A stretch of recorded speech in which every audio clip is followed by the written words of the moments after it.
Sahabat Lentera Sabda yang terkasih, kita jumpa lagi. Hari ini Kamis 19 Desember 2024. Kita memasuki masa Advent khusus. Renungan kita ambil dari Injil Lukas bab 1 ayat 5 sampai dengan ayat 25. Mengenang kelahiran. Sahabat Lentera Sabda yang terkasih,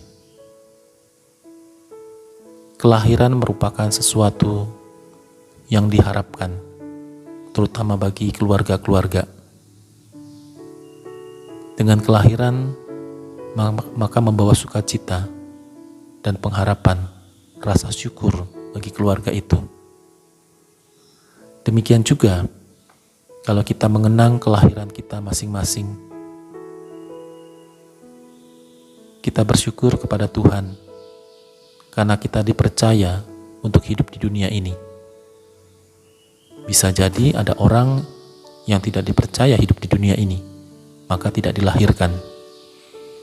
Menurut saya, kita semua yang hadir di dunia ini adalah orang-orang yang dipercaya Tuhan untuk hidup di dunia ini. Maka kalau kita dipercaya oleh Tuhan untuk hidup di dunia ini, maka kita diberi rahmat oleh Tuhan untuk menjalaninya, karena hidup ini adalah milik Tuhan. Demikian juga dalam Injil pada hari ini, kita merenungkan kelahiran Yohanes Pembaptis. Kelahiran Yohanes Pembaptis itu penuh dengan peristiwa-peristiwa yang spektakuler. Antara lain misalnya, ayah Yohanes Pembaptis yaitu Sakaria menjadi bisu. Tetapi karena iman kepercayaan yang dimiliki oleh Sakaria, maka akhirnya dia bisa berbicara kembali.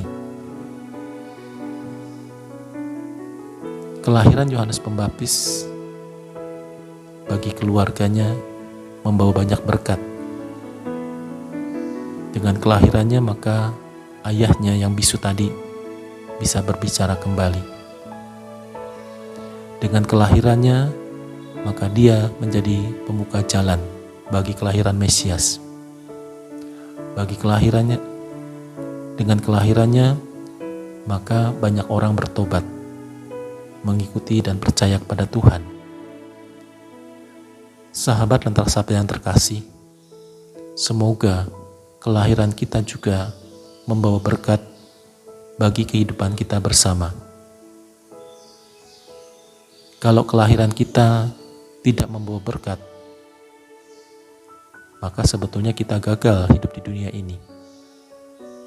Oleh karena itu, kita harus masuk dalam pertobatan, menyadari diri, siapakah kita ini, sehingga kita dilahirkan oleh Tuhan. Maka kalau ada sikap-sikap, sifat-sifat yang belum selaras dengan panggilan kita sebagai orang Kristiani, belum tumbuh cinta kasih, masih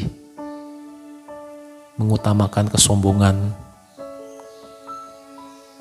mengutamakan iri hati, atau mengikuti hawa nafsu, maka kita belum menjadi orang-orang yang diutus, yang diberkati oleh Tuhan. Oleh karena itu, kita mesti menjadi orang-orang yang diberkati oleh Tuhan dalam hidup kita bersama. Kalau kita merasa menjadi orang yang sulit dalam hidup bersama, selalu mengganggu kehidupan bersama, entah itu dengan kata-kata kita, dengan perbuatan-perbuatan kita, dengan keputusan-keputusan kita yang mengganggu kehidupan kita bersama. Kehadiran kita, dengan kata lain kehadiran kita, tidak memberikan kenyamanan, tidak memberikan damai, selalu timbul huru-hara kalau kita hadir, sehingga orang lain merasa terganggu.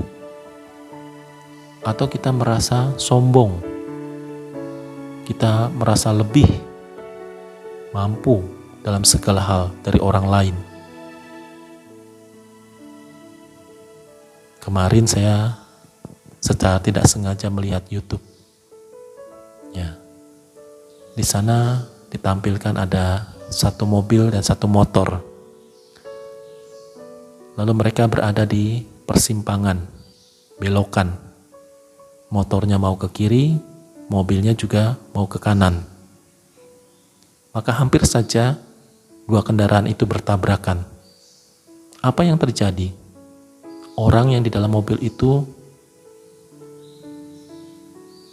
turun lalu menampar orang yang naik motor. Bukan hanya menampar, tetapi mengambil kunci motor lalu dilempar. Saya tidak tahu apakah kunci itu ditemukan. Karena di persimpangan itu memang tidak ada lampu merah, tidak ada traffic light, dan tidak juga ada cermin pembantu tadi yang bisa melihat. Sahabat Lentera yang terkasih, yang saya mau katakan dalam peristiwa itu adalah kadang-kadang itu kita lebih mengedepankan emosi kita, ego. Kita merasa kita lebih penting. Kita merasa lebih hebat karena kita naik mobil, orang lain naik motor. Sahabat Lentera Sabda yang terkasih, maka pada masa Advent ini kita diajak merundukkan kepala kita, merundukkan hati kita yang beku, yang kaku, yang tidak punya perasaan, supaya kita semakin diubah oleh Tuhan dalam masa Advent ini. Kita menjadi orang yang rendah hati. Setidak-tidaknya kita bisa menahan diri. Oleh karena itu, marilah kita mohon pertolongan Tuhan agar kita mampu untuk mengubah sikap-sikap yang kurang berkenan di hati Tuhan. Maka kita mengenang kembali akan kelahiran kita. Untuk apa saya dilahirkan dan mengapa saya dilahirkan. Tentu Tuhan punya maksud kita dilahirkan supaya kita menjadi berkat. Tuhan memberkati.